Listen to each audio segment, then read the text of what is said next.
চোৱা ইয়াতে আমাৰ অনুশীলনী R1 ৰিভিজন 1ত 1 নম্বৰ প্ৰশ্নটো হ'ল তলৰ সংখ্যাকেইটাৰ বৰ্গ সংখ্যাৰ এককৰ স্থান কি হ'ব। এইকেইটা আমাৰ বৰ্গ সংখ্যা দিয়া আছে 272, 79, 400 আৰু 2637। এইকেইটা বৰ্গ সংখ্যা নহয়, মানে এইকেইটা যদি আমি বৰ্গ কৰোঁ তেতিয়াহ'লে বৰ্গ কৰাৰ পিছত তাৰ এককৰ স্থানত কি সংখ্যাটো আহিব সেইটো আমাৰ জানিব লাগিব। তেতিয়াহ'লে কেনেকৈ এইটো সমাধান কৰিব লাগে চোৱা এই ক্ষেত্ৰত আমি এটা বস্তু কৰিব পাৰোঁ, সেইটো হ'ল যিবিলাক আমাৰ হেৰি দিয়া আছে মই লিখি ল'লোঁ ইয়াতে ৰিভিজন 1 1 নম্বৰ যেটো প্ৰশ্ন আছে ইয়াত এটা প্ৰথম নম্বৰত আছে 272, দ্বিতীয় নম্বৰত আছে 79 আৰু 3 নম্বৰত আছে 400, 4 নম্বৰত আছে কি 2637। এতিয়া চোৱা কোনো এটা সংখ্যা বৰ্গ সংখ্যা কোনো এটা সংখ্যাক যদি আমি বৰ্গ বনাওঁ তেতিয়া ই লাষ্টৰ এককৰ স্থানত মানে শেষৰ নম্বৰটো কি হ'ব এইটো আমাৰ উলিয়াব লাগে। এইটো কেনেকৈ উলাই চোৱা যে মই সাপোজ 272 এই সংখ্যাটোৰ বৰ্গ উলিয়াম, তেতিয়া ইয়াৰ ওপৰত স্কোৱাৰ দিব লাগিব। লগতে স্কোৱাৰ দিয়াৰ লগে লগে কি হ'ব, এই সংখ্যাটো কিন্তু দুবাৰ পূৰণ হ'ব 272 ইনটু 272। যেতিয়া নেকি দুবাৰ পূৰণ হ'ব তেতিয়া এই সংখ্যাবোৰ এই যে লাষ্টৰ যেটো অংক আছে এই অংকটো কিন্তু দুবাৰ পূৰণ হ'ব, অৰ্থাৎ পূৰণ হ'ব। তেতিয়াহ'লে 272 চোৱা ইয়াতে 2 দুগুণে 4 আমাৰ প্ৰথমত বহাব লাগিব, তো এইটোই হ'ব আমাৰ লাষ্টৰ বা শেষৰ অংকটো। তেতিয়াহ'লে ইয়াত আমি কি কৰিম চোৱা, বৰ্গ কৰিলে ইয়াক যদি আমি বৰ্গ কৰোঁ 272 তেতিয়া ই স্কোৱাৰ হৈ গ'ল, অৰ্থাৎ ইয়াৰ লাষ্টৰ যেটো অংক আছে 2 এইটো ডাবল পূৰণ হ'ব, অৰ্থাৎ ইয়াত 2 ইনটু 2 কৰিব পাৰি, অৰ্থাৎ 4 হ'ব। তো ইয়াৰ এককৰ স্থানত কি হ'ব 4 হ'ব। ইয়াত তুমি লিখিব পাৰা এককৰ স্থানৰ অংক, এককৰ স্থানৰ অংক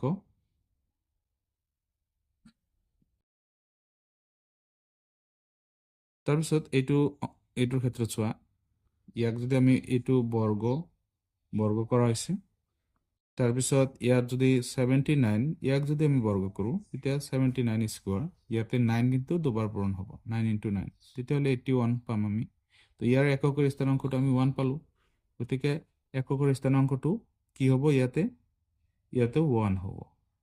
এইটো আমি 4 পালোঁ। ইয়াৰ ক্ষেত্ৰত চোৱা 400, ইয়াত যদি আমি স্কোৱাৰ কৰোঁ তেতিয়াহ'লে চোৱা ইয়াৰ ক্ষেত্ৰত কিন্তু লাষ্টত 0 আছে, তো 0 থাকিলেও কিন্তু আমি ইয়াত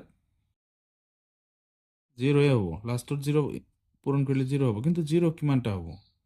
লাষ্টত 0 এককৰ স্থানতো 0 হ'ব, কিন্তু লাষ্টত 0 হ'ব আমাৰ ইয়াতে দুটা থাকিলে 4টা হ'ব লাষ্টত। গতিকে তোমালোকে সেইবোৰ জানি থবা যে 0 বৰ্গ সংখ্যাৰ ক্ষেত্ৰত কিন্তু কি থাকে জোড়া হিচাপে থাকে, কিন্তু আমাৰ কি হয় এইটো চোৱা 400 এটা বৰ্গ সংখ্যা হয় আৰু ইয়াকো বৰ্গ কৰা হ'ল। এতিয়া ইয়াৰ ক্ষেত্ৰত দুটা শূন্য আছে, বৰ্গ সংখ্যাৰ ক্ষেত্ৰত দুটা শূন্য বা জোড়া হিচাপত থাকে, কিন্তু জোড়া হিচাপত নাথাকিলে এইটো বৰ্গ নহয়। এতিয়া চোৱা 4 নম্বৰ 2637, ইয়াক 2637 ইয়াক যদি আমি বৰ্গ কৰি স্কোৱাৰ আৰু ইয়াৰ শেষৰ মানে লাষ্টৰ কি আছে অংকটো হ'ল 7, তেতিয়াহ'লে ইয়াতে কি হ'ব 7টো ডাবল পূৰণ হ'ব, 7 পূৰণ হ'লে কি হ'ব 49, আৰু 49 হ'লে শেষৰ অংকটো কি আহি আছে 9, গতিকে ইয়াতে 9 হ'ব। তো প্ৰত্যেকটোৰ ক্ষেত্ৰত আমি পালোঁ 1 নম্বৰত 4 পালোঁ, 2 নম্বৰত 1 পালোঁ, 3 নম্বৰত 0 পালোঁ, আৰু 4 নম্বৰত কি 9 পালোঁ। গতিকে এইখিনি আমাৰ 1 নম্বৰৰ সমাধান হৈ গ'ল। এতিয়া 2 নম্বৰটোত প্ৰশ্ন 2 নম্বৰত কি কৈছে চোৱা, তলৰ সংখ্যাকেইটা পূৰ্ণবৰ্গ নোহোৱাৰ কাৰণ কি। এতিয়া এই যে সংখ্যাকেইটা আমাৰ দিয়া আছে 4টা, এইকেইটা পূৰ্ণবৰ্গ নোহোৱাৰ কাৰণ কি, পূৰ্ণবৰ্গ কিয় নহয়।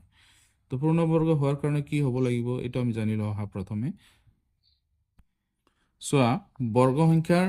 ইয়াত আমি লিখিছোঁ যে আমি জানো যে বৰ্গ সংখ্যাৰ এককৰ স্থানৰ অংক 0 1 4 5 6 9 শেষ হয় এইকেইটা অংক বৰ্গ সংখ্যাৰ শেষত থাকিব চোৱা বৰ্গ সংখ্যা মই এটা ধৰিলোঁ ধৰা হ'ল 25 এটা বৰ্গ সংখ্যা শেষৰ অংকটো কি আছে 5 আছে 49 49ৰ শেষৰ অংকটো কি হ'ল 9 আছে গতিকে ইয়াত 9 আছে 5 আছে 4 থাকিব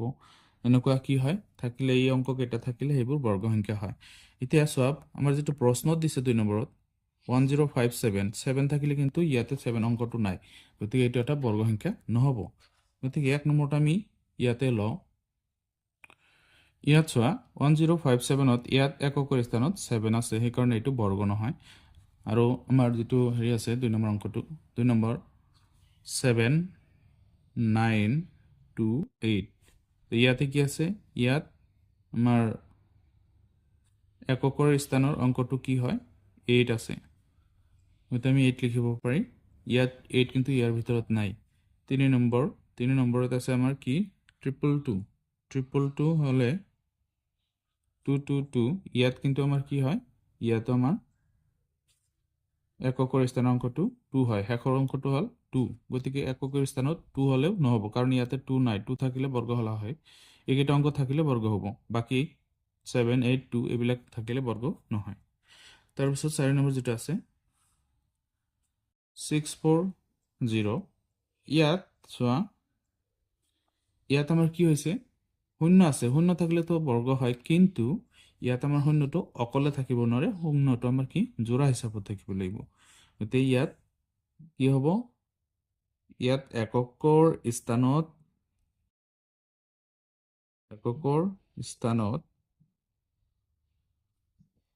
শূন্য অৰ্থাৎ শূন্য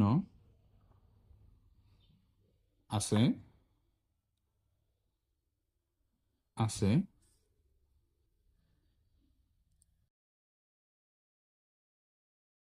কিন্তু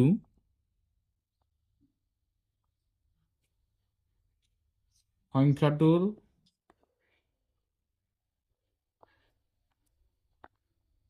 আমাৰ কি হ'ব লাগিছিল যে একক বা যুগ্ম সংখ্যাটোৰ শেষত আমাৰ কি যুগ্ম সংখ্যক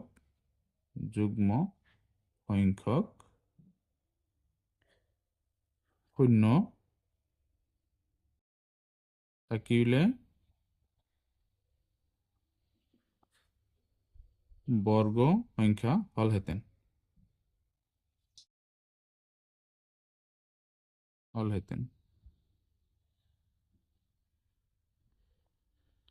বুজি পালা এতিয়া তাৰ মানে লাষ্টত আমাৰ শূন্য থাকিলে ইয়াতে কিন্তু শূন্য আছে আমি ক'ব পাৰি যে ইয়াত শূন্য থাকিলে কিন্তু হয় যে বৰ্গ সংখ্যা হ'ব কিন্তু ইয়াতে এটা কন্ডিশনটো কি হৈছে যে আমাৰ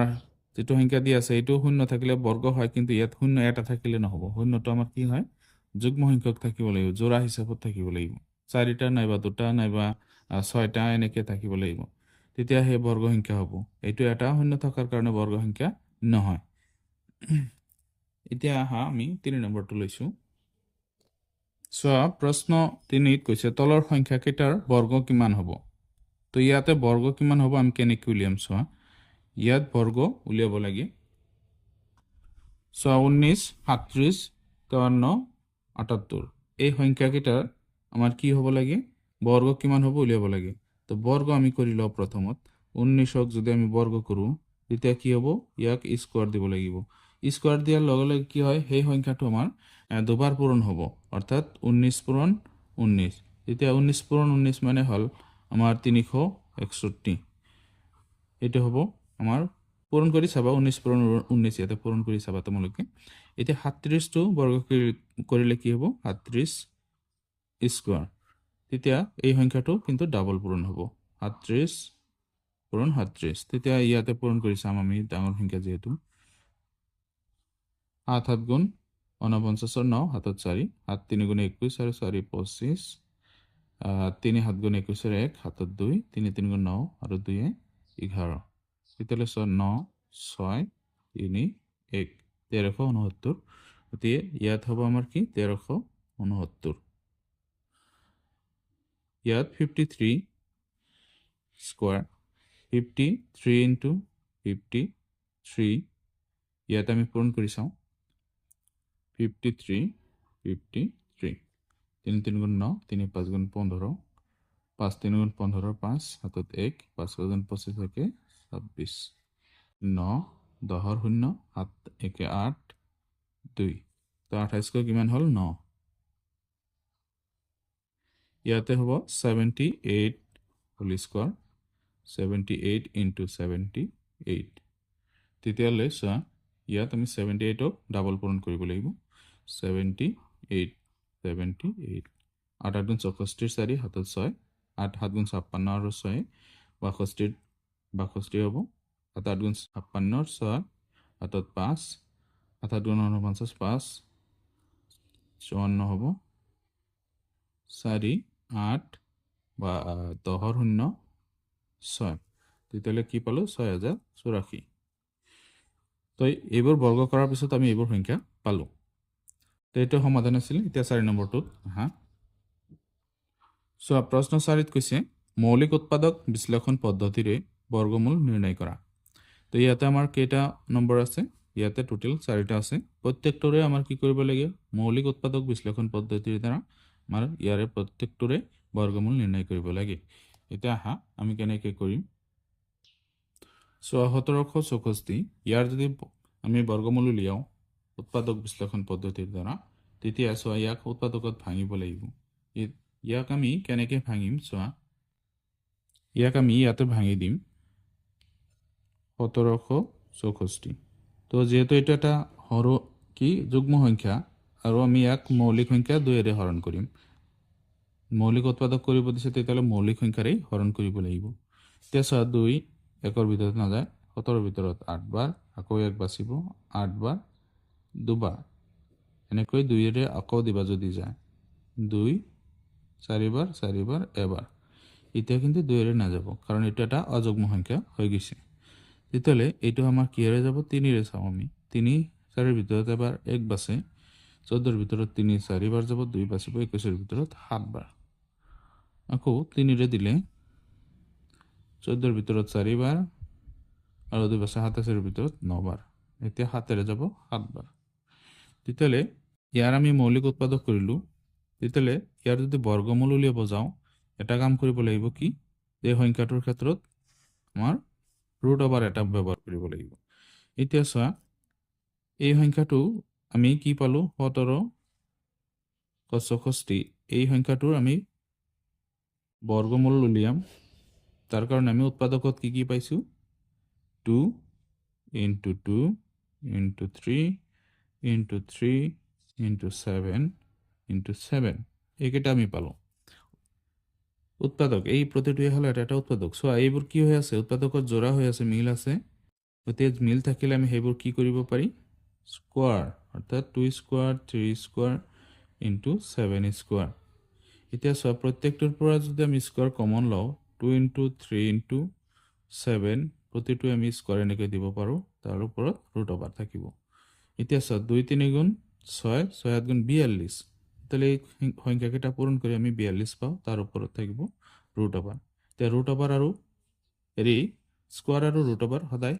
কেনসেল যায় গতিকে আমি বৰ্গমূলটো কিমান পালো বৰ্গমূল পালো 42 তো এইটো সমাধান হৈ গ'ল এতিয়া আমি 2 নম্বৰটো লৈছো 2 নম্বৰত আছে হেৰি আছে আমাৰ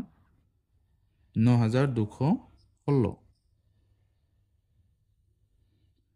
তো এইটোৰ ক্ষেত্ৰত হ'ব চোৱা 9216 এইটো যদি উৎপাদকত আমি ভাঙি দিওঁ 9216 2ৰে হৰণ কৰিলে 4 বাৰ 6 বাৰ আৰু 0 দিয়ে 8 বাৰ দিব লাগিব সো ইয়াতে 2 9ৰ ভিতৰত 4 বাৰ যায় 1 বাছে 12 হয় 12ৰ ভিতৰত 6 বাৰ কিন্তু তাৰ পৰৱৰ্তী সংখ্যা 1ৰ ভিতৰত নাযায় 2টো সেই কাৰণে আমাৰ এটা 0 দিব লাগিব তাৰ পিছত 1 আৰু 6 ধৰি 16 হ'ব 16ৰ ভিতৰত কিন্তু 2 8 বাৰ যাব গতিকে এতিয়া চোৱা 2ৰে আকৌ যদি দিওঁ 3 বাৰ দুবাৰ 3 বাৰ 0 আকৌ আহিব 4 আকৌ 2ৰে দিলে এবাৰ এতিয়া 1 বাচিব 20ৰ ভিতৰত কিন্তু 10 বাৰ অৰ্থাৎ 10 বাৰ হলে ইয়াতে হবো 2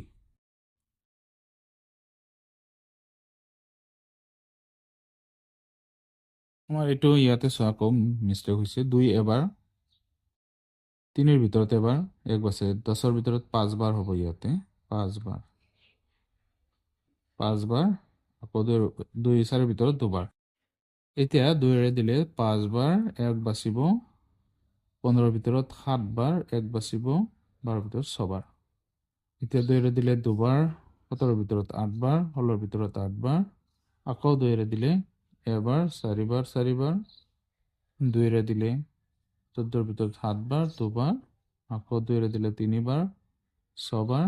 2ৰে দিলে 18 আৰু 2ৰে দিলে 9 3ৰে দিলে 3 হ'ব গতি উৎপাদক আমি পালো ইয়াতে এতিয়া চোৱা উৎপাদক কেইটা আমি লিখিম ইয়াতে 2 into 2 into 2 into 1 2 3 4 5 6 7 8 9 10 2 into 2 into 2 into 2 1 জোড়া 2 জোড়া 3 জোড়া 2 4 জোড়া 5 জোড়া 1 2 3 4 5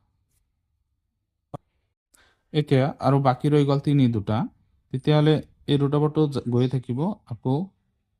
আমাৰ ইয়াতে জাগা নহ'ল যাৰ কাৰণে ইয়াতে দি দিলো 3 ইনটু 3 ইয়াতে কথা হ'ল চোৱা 2ৰ জোড়া কিমানটা পাইছো 2ৰ জোড়া আমি 5টা পাইছো তেতিয়াহ'লে চোৱা ইয়াত আমি জোড়া কিটা ভাঙি হেৰি কৰি দিম স্কোয়াৰ কৰি দিম 2 স্কোয়াৰ 2 স্কোয়াৰ 2 স্কোয়াৰ 2 স্কোয়াৰ 4টা জোড়া গ'ল তাৰপিছত 2 স্কোয়াৰ 5টা গ'ল আৰু 3ৰ স্কোয়াৰ এতিয়া চোৱা আমি ৰুটাবাৰটো কমন লৈছো ইয়াৰ পৰা তেতিয়াহ'লে 2 পূৰণ 2 পূৰণ 2 পূৰণ 2 পূৰণ 2 পূৰণ 3 এই প্ৰত্যেকটোৰ ওপৰত স্কোয়াৰ দিলো তেতিয়াহ'লে ইয়াত এই 5টা 2 পূৰণ কৰিলে হ'ব আমাৰ কিমান 32 তাৰ লগত 3 পূৰণ এতিয়া হা 3 দুগুণে 6 3 3 গুণ 9 96 হোল স্কোয়ার ৰুট ওভাৰ আহিব স্কোয়াৰ ৰুট কেনসেল হ'ব তেতিয়াহ'লে বৰ্গমূল পালো আমি 96 এতিয়া আমি 3 নম্বৰটো লৈছো 3 নম্বৰত আছে 7744 ইয়াক আমি উৎপাদকত যদি আমি ভাঙো 7744 7744 2ৰে হৰণ কৰিলে 3 বাৰ তাৰপিছত 17ৰ ভিতৰত 8 বাৰ 14ৰ ভিতৰত 7 বাৰ 2 বাৰ আকৌ 2ৰে ভাঙিলে চোৱা এবাৰ 18ৰ ভিতৰত এবাৰ যাব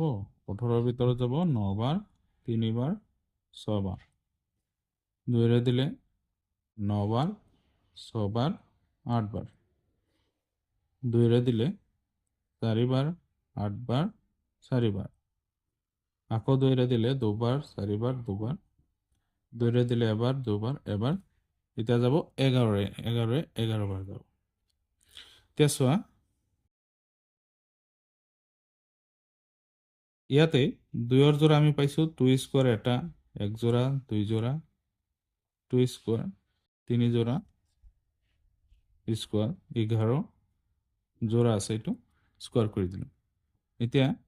স্কোয়াৰটো সবৰ পৰা আমি কমন লম 2 into 2 into 2 into 11 whole square তে 2 দুগুণে 4 4 দুগুণে 8 8 11 গুণ 88 হ'ব ইয়াতে 88 whole square square root cancel হল বৰ্গমূল আমি কিমান পালো 88 লাষ্টৰ 4 নম্বৰটো লৈছো ইয়াতে ইয়াক যদি আমি উৎপাদকত ভাঙি দিও